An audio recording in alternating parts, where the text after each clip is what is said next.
ধন্যবাদ। ভাষা শহীদদের স্মরণে এই প্রতি বছর যে বাংলা একাডেমি সংলগ্ন এলাকায় যে বইমেলার আয়োজন করা হয় তার আজকে শেষ দিন।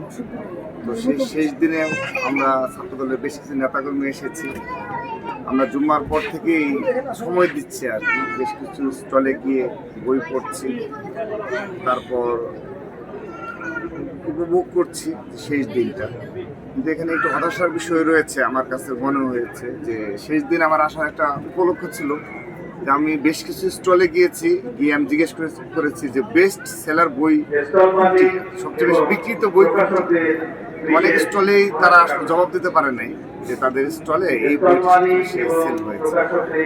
তো আমি আশা করছি যে এটা আমাদেরও, আমরা যারা মানে লেখকদের শুধুমাত্র দায় না, এখানে যারা পাঠক রয়েছে তাদেরও দায় রয়েছে, কারণ আমরা শুধু বই বিমুখ হয়ে যাচ্ছি।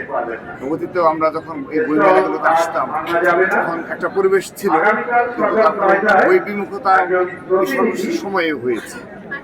তো সে কারণে আমরা অনলাইনে বেশি ইনভলভ হয়ে গেছি, অনলাইনে পড়াশোনা রয়েছে। তো আমি আশা করছি যে না, বই থেকেও আমাদের বিমুখতা চলবে না। আমাদের অবশ্যই এই ধরনের একটি পৃথিবীতে একটা অনন্য নজির, কিন্তু যে এরকম 28 দিন ব্যাপী বই মেলা উৎসব আকারে হয়, এবং এটি আমাদের একটা বাংলার ঐতিহ্য হিসেবেই রয়েছে এবং এটা থাকবে। সে কারণে আগামীতে আমি আশা রাখবো যে আমাদের সম্মানিত লেখক যারা রয়েছে তারা যেন এই দিকটা মনোযোগী দেয়, যে এমন কিছু এক্সক্লুসিভ বই বের করবে তরুণ প্রজন্মের মন মানসিকতাকে পরিবর্তন করার ক্ষমতা রাখে এবং একটি পরিবর্তনের ক্ষমতা রাখে একটি বই।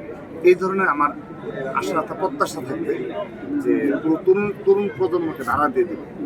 তো যাও, ভালোই হয়েছে এবারও বইমেলা, যেহেতু আমাদের এখন ফ্যাসিস্ট মুক্ত বাংলাদেশ, সবার মাঝে কোনো ভয় ভীতি নেই, যার যেরকম করে ইচ্ছে উনি যখন যেভাবে ইচ্ছে, পুরো ক্যাম্পাসেও দেখেছি সাধারণ জনগণের ঢল নেমেছে।